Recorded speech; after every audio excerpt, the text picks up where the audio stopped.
ప్రపంచంలో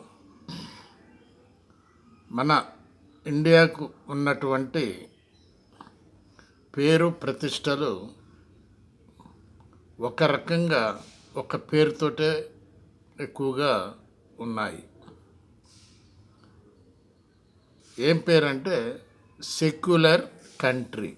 సెక్యులరిజం ఉన్నది ఆ కంట్రీలో. అనేక కులాలు, అనేక మతాలు అక్కడ కలిసి ఉంటాయి అనేటటువంటి పేరు మన ఇండియాకు మాత్రమే ఉన్నది. ప్రపంచంలో ప్రసిద్ధిగాంచినటువంటి ఈ సెక్యులరిజం అనేటటువంటి దాన్ని ఎవరూ దాన్ని విడదీయలేరు. ఎందుకంటే మొదటి నుంచి ఉన్నది ఆ సెక్యులరిజం అనేటటువంటిది. అందరికీ హక్కు ఉన్నది అని అర్థం. అక్కడ ఏ విషయంలోనైనా అందరితో సమానంగా హక్కు ఉన్నది అని అర్థం. ఈ సెక్యులరిజానికి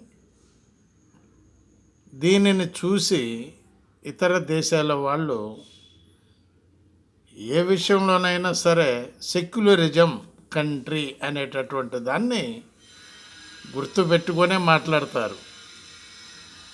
చూసారా ఏ విధంగా ఉన్నదో సెక్యులరిజం అంటే? ఆ విధంగా ఉంటుంది సెక్యులరిజం కంట్రీ అని మన పెద్దలు చెప్పటం జరిగింది. బాలసాని వీరప్రసాద్, హైదరాబాద్.